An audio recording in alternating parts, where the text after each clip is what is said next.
Lo ngapain sih? Udah halal. Enggak.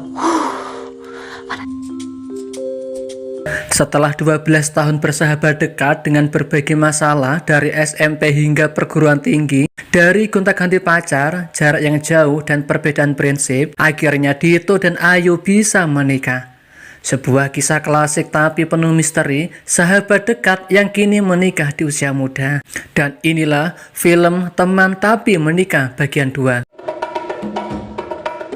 Walau sudah halal menikah karena tanpa pacaran dan hanya berstatus teman selama 12 tahun, di malam pertama Dito dan Ayu terasa hambar.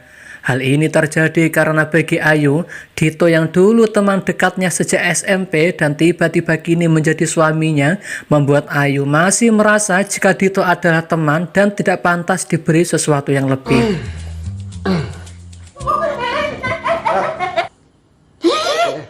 Namun Dito yang sudah lama menahan kewajibannya sebagai suami, kini merayu Ayu dengan perjuangan ekstra. Namun Ayu yang masih merasa sebagai perawan yang bersahabat dekat dengan Dito, tetap menolak hingga Dito kelelahan dan tertidur hingga pagi hari. Ketika matahari sudah terbit pada pagi hari, Ayu yang merasa masih pacar Dito melihat sebuah kertas di tangan Dito yang berisi ucapan jatuh cinta ke Ayu. Rupanya Dito terbangun dan menyadari Ayu sudah bangun lebih awal. Dito yang semalam gagal bermalam pertama, kini memaksa Ayu untuk melakukan pagi pertama dalam dimensi ibadah berproduksi membuat generasi baru. Dan kini Ayu tidak bisa menolak ajakan Dito. Sejak saat itu entah Ayu dan Dito merasa jika mereka adalah manusia paling beruntung, paling bahagia, dan mereka ingin hari-hari mereka ke depan akan diisi dengan yang namanya pacaran. This market. Keromantisan mereka terbawa ke tempat umum tanpa ada rasa canggung sedikit pun dengan mengatasnamakan persahabatan yang halal. Dan Dito juga Ayu sepakat jika mereka tidak ingin memiliki anak terlebih dahulu karena akan bersenang-senang dulu. Dan ini cukup berhasil membuat sahabat-sahabat Dito iri melihat keromantisan Dito dan Ayu. Udah kayak teman main bola, bukan kelar pencicilannya. Hingga suatu pagi terbongkar semua siapa sosok Dito yang Ayu banggakan sebagai suami sejati. Kini Ayu tahu jika ternyata Dito adalah suami yang susah bangun tidur, walau deringan mesin penyedot debu Ayu keraskan guna membangunkan Dito yang ogah-ogahan. Jorok banget deh jadi orang. Ayo bangun, cepetan. Akibat dari tidak terimanya Dito yang dibangunkan Ayu dengan cara yang tidak manusiawi sebagai istri yang jauh dari kategori soleha, kini Ayu justru sewot ke Dito saat mereka menghadiri sebuah acara di rumah ibu Dito. Ayu yang cemberut, mudah tersinggung dan jengkel ke Dito, justru hal ini membuat Dito bercanda yang bertujuan menakut-nakuti Ayu, seraya berkata jika ini adalah pertanda jika Ayu ngidam alias awal hamil muda. Lu lagi kenapa sih? Apa sekarang jadi istri rasa serigala? Ayu yang mendengarnya justru semakin cemas karena sedari awal menikah, ia dan Dito sepakat tidak akan memiliki anak terlebih dahulu melihat usia mereka yang masih dini dan mereka ingin berpacaran terlebih dahulu setelah menikah.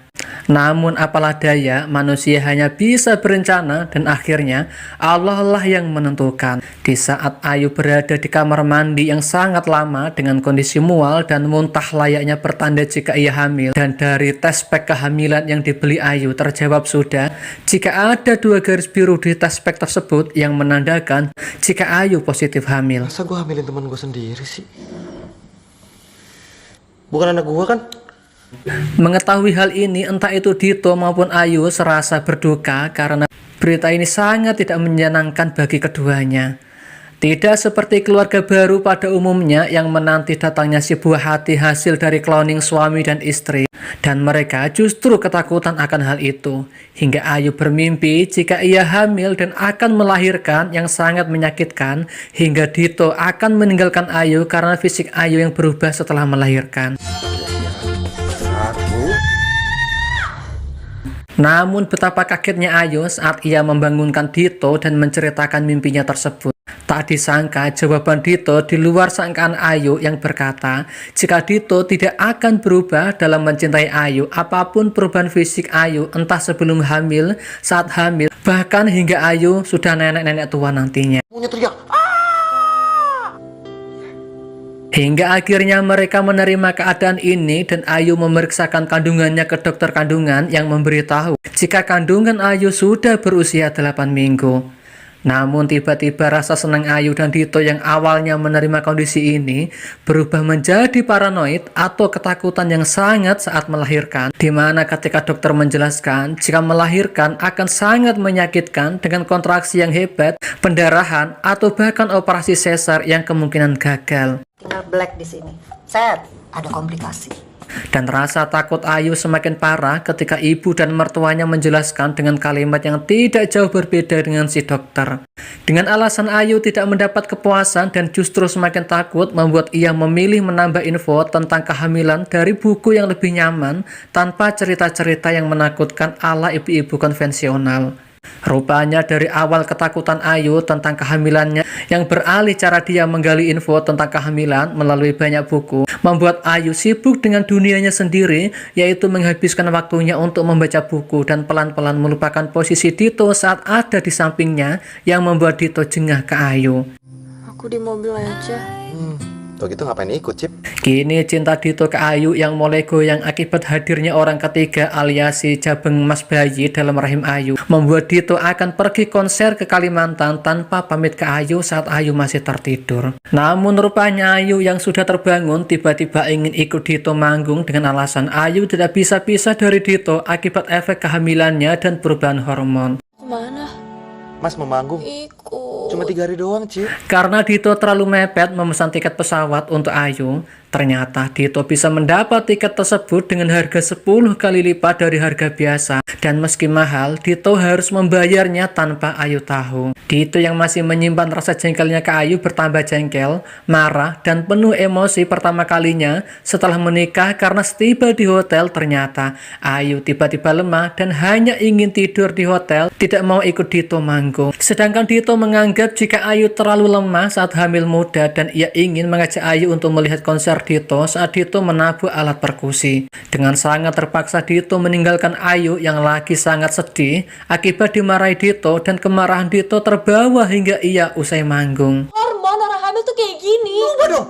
Berubah gimana sih? Jangan ngasihanin diri lu sendiri. Itu yang lo pikir selama ini, Tok. Capek gue minta pengertian sama lo. Dan saat kembali ke hotel, Dito yang saat ini sudah tenang justru merasa aneh saat ia menyadari kenapa tadi ia harus marah-marah ke istrinya. Dito merasa jika kemarahannya tadi di luar kontrolnya. Dan betapa kagetnya saat masuk kamar hotel ia melihat Ayu sedang menangis, tidak tidur, tertekan dan sangat ketakutan jika ia akan ditinggal Dito. Di luar dugaan, Dito tiba-tiba minta maaf seolah tidak terjadi apa-apa. Ayu lalu berkata jika ia sangat takut jika Dito akan meninggalkannya.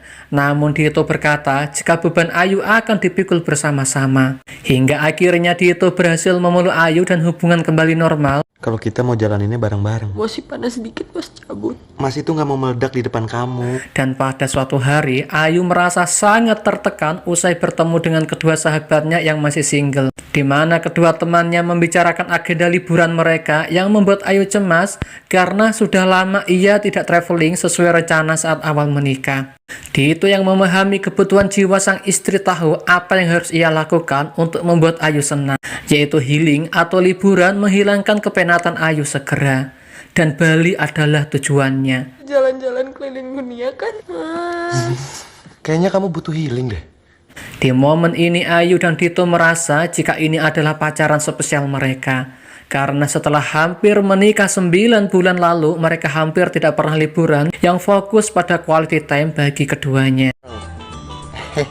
Saja mukanya, Toh. Nggak pacaran. Namun ternyata saat liburan ini pun Dito merasa dikesampingkan oleh Ayu karena selama berdua Ayu hanya fokus pada bayinya saja. Dan karena Dito merasa kesepian, ia lalu bermaksud mengundang sahabat ngeband Dito yang kebetulan berada di Bali. Sejak awal Ayu tidak setuju ada orang bertamu ke vilanya karena Ayu ingin quality time bersama suaminya. Namun karena bertengkar dan Dito merasa sejak menikah tidak diberi kebebasan dan hidup berdua dengan Ayu sudah dirasa cukup, maka sahabat Dito datang pada malam hari membawa kado untuk Dito. Namun belum lama Ayu memperlihatkan sisi emosionalnya dan marah-marah hingga membuat sahabat Dito segera pamit. Sini lo.